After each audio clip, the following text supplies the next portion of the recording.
हर हर महादेव। आज ज्ञान सागर में सिर्फ ज्ञान से भरी हुई ज्ञान की बातें होगी और हम आप सभी को सिर्फ ज्ञान से ही ज्ञान की बात देंगे। जय हनुमान ज्ञान गुण सागर। तो हमारे बजरंगबली भी ज्ञान के अद्भुत ज्ञानी थे, ज्ञान के सागर हैं, जो कि मैं भी आप सभी को ज्ञान की बातें ही बताऊंगी। ज्ञान की बातें में ये है कि हम किस दिन हमें बाल धोना चाहिए, किस दिन नहीं धोना चाहिए, क्या करना चाहिए, क्या नहीं करना चाहिए, सो हम सब बताएंगे, सारी चीज़ें बताएंगे इसमें। तो देखिए, महिलाओं को लड़कियों को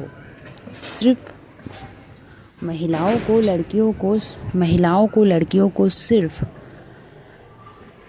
संडे शुक्रवार के दिन ही बाल धोना चाहिए। हफ्ते में सिर्फ 2 दिन। ना तो आपको सोमवार को बाल धोना चाहिए, ना मंगलवार, ना गुरुवार, ना शनिवार। इस दिन भूल के भी बाल ना धोएं। बहुत ही अशुभ माना गया है और बहुत ही कष्टदायक माना गया है। अगर आप गुरुवार के दिन बाल धोती हैं तो आप बहुत ज़्यादा परेशान होंगी। आपके ज़िंदगी में बहुत सारा कलेश, बहुत सारा संकट आ सकता है। शनिवार को बाल धोएंगी तो भी आपके ऊपर संकट और तकलीफ़, आपके शरीर में कष्ट आ सकता है। और सोमवार को बाल धोएंगी तो आपके परिवार पे कोई हानि होने वाला संकेत आ सकता है, हानि हो सकती है। सोमवार को भूल के भी बाल नहीं धोना चाहिए। गुरुवार के दिन, शनिवार, सोमवार, मंगलवार के दिन बाल नहीं धोना चाहिए। बजरंगबली का दिन है, इसमें बाल धोना नहीं। शुक्रवार के दिन आप बहुत अच्छा दिन है, महालक्ष्मी का दिन है, आप बाल धो सकती हैं। महालक्ष्मी आपके घर में वास करेंगी, सबसे अच्छा शुक्रवार है। महिलाएं हफ्ते में 2 दिन बाल धो सकती हैं, शुक्रवार और संडे यानी रविवार। आप सभी लोग इस दिन बाल धोइए और इस चीज़ों को लड़की महिलाओं के लिए खास कर ये ध्यान से सुनिए। और फिर हमें पीरियड आता है तो हम कितना दिन तक पूजा पाठ ना करें, कितना दिन बाद करें, ये भी आप पूजा 8 दिन तक नहीं करना है। पीरियड के टाइम 8 दिन तक पूजा नहीं करना है। पीरियड चाहे जब ख़त्म हो, किसी का पीरियड 2 दिन में ख़त्म हो जाता है, 3 दिन में, 1 दिन में, 4 दिन में, 5 दिन में, 7 दिन में, 8 दिन में। तो आप 8 दिन ही बाद साफ़ हो सकती हैं। 8 दिन ही आप 8वें दिन आप पूजा कर सकती हैं। किसी भी हो हालत में पूजा 8वें दिन ही करना। आप अगर आपके घर में किसी महिलाओं को या फिर आपके घर में ख़ास घर में आपके भाभी को, आपके किसी रिलेटिव को अगर बेबी हुई है तो आप 15 दिन तक दीप धूप ना करें। किसी और से भोग लगवा दीजिए, कोई बच्चा हो, कोई बालक हो या फिर अपने हस्बैंड से। महिलाएं बिल्कुल ना टच करें मंदिर को। और अगर आपके पटीदार में किसी के बच्चे हुए हैं तो आप पूजा पाठ 8 दिन तक ना करें। 8वें दिन आप पूजा पाठ कर सकती हैं, जैसे आपके पटीदारी में। कुछ लोग मानते हैं कि इनके यहाँ बच्चा हुआ है तो सौरी पड़ गया है, छूत मान उठा है तो महीना भर भगवान को स्नान नहीं, भगवान को खाना पानी नहीं, भगवान को ये सारी चीज़ें नहीं। तो ये गलत है, क्योंकि भगवान भी हम ही लोग जैसे रखे हुए हैं तो भगवान हमारे ही सहारे हैं। तो हालांकि ऐसा कुछ नहीं होता, भगवान तो अंतर्यामी, सर्वश्रेष्ठ और शक्तिशाली हैं, लेकिन हमारे भाव, हमारी भक्ति भाव भगवान को अति प्रिय लगती हैं।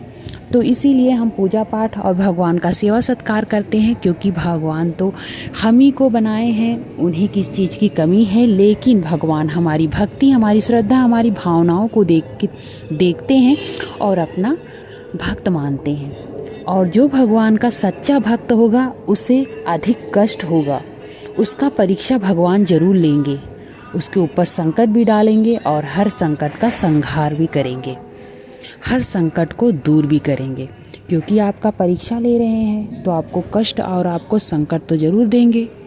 इसीलिए आप संकट से बिल्कुल घबराइए मत, पूजा पाठ को छोड़िएगा नहीं, क्योंकि अगर आपका पूजा पाठ श्रेष्ठ और अतिशय शुभ हो रहा है तो भगवान ज़रूर आपके साथ परीक्षा लेंगे। ऐसा कोई ना कोई आपके साथ कुछ ना कुछ ज़रूर ऐसा करेंगे जिससे आपका भक्ति भावना, आपका मन हट जाए। तो आप पीछे ना हटे, भगवान पे श्रद्धा बनाए रखें, क्योंकि एक सच्चे भक्त का भगवान हमेशा परीक्षा लेते हैं।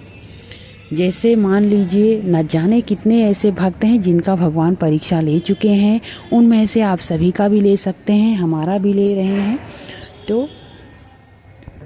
तो इससे घबराइए मत। और घर में सिर्फ 1 से 2, 2 से 3 मूर्तियाँ रखें, ज़्यादा फ़ोटो ना रखें, ज़्यादा मूर्तियाँ ना रखें।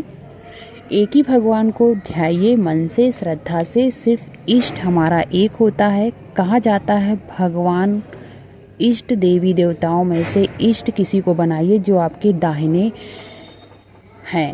तो जैसे श्री राम, किसी को भी आप इष्ट मानिए, एक भगवान को ध्याइए, आपका सर्व कल्याण होगा और शुभ होगा, मंगलमय होगा। आप सब एक भगवान का पूजा करिए, चाहे जिस भगवान का करिए। हम कोई नहीं कहते ये भगवान नहीं अच्छे हैं, सर्वश्रेष्ठ सर्व भगवान हैं, लेकिन सर्व भगवान में से सिर्फ एक को, जैसे आजकल हालांकि सर्व देवी देवताओं तो हैं धरती पे, लेकिन सबसे ज़्यादा बजरंगबली और महाकाल का ध्यावा जाता है। तो आप सभी इन्हीं लोगों को, क्योंकि कलयुग के राजा हैं, अभी भी हमारे पृथ्वी पे ये वास कर रहे हैं। बजरंगबली हमारे धरती पे हैं, हमारे अयोध्या में विराजमान हैं। उनका वो ना जाने कहाँ कहाँ विराजमान है, अभी स्वयं साक्षात हैं वो, इसलिए बजरंगबली को ज़्यादा ही माना जाता है। और भोलेनाथ भी हमारे पृथ्वी पे हैं, कैलाश पर्वत पे हैं वो, अभी वो कहीं नहीं गए हैं। अगर सच्चे मन से आप पूजा पाठ करिए तो हो सके आपको दर्शन भी दे दे बजरंगबली और भोलेनाथ, क्योंकि ये माना जाता है और ये सत्य है। भगवान बजरंगबली और भोलेनाथ हमारे पृथ्वी पे अभी भी हैं, हम लोगों का रक्षा कर रहे हैं, क्योंकि अगर जिस दिन वो लोग चले जाएंगे उस दिन पृथ्वी का विनाश हो जाएगा। उन्हीं के वजह से ये पृथ्वी आज तक अच्छे से स्थिर है। तो इसीलिए हर मनुष्य बजरंगबली का पूजा पाठ करता है और बजरंगबली तुरंत वो सारी बातों, वो सारी भावनाओं को तुरंत सुनते हैं। आपकी बातों को, आपकी भावनाओं को ज़रूर सुनते हैं। अगर आप उन्हें सच्चे मन से याद करते हैं तो आपका रक्षा भी करते हैं, क्योंकि कलयुग के राजा बजरंगबली माने गए हैं और कलयुग में राज उन्हीं का चल रहा है। अगर आप उन्हें ध्या रहे हैं, श्रद्धापूर्वक मान रहे हैं, तो हर संकट में आपका साथ देंगे। तो भाइयों और बहनों, बजरंगबली और भोलेनाथ हमारे पृथ्वी पे हैं, हमारे कण कण में है, मन में है, तन में है। और आप सब अगर उन्हें ध्यान से ध्याइए तो आपके हर संकट में काम जरूर देंगे, साथ जरूर देंगे। जय श्री राम, जय बजरंगबली, हर हर महादेव।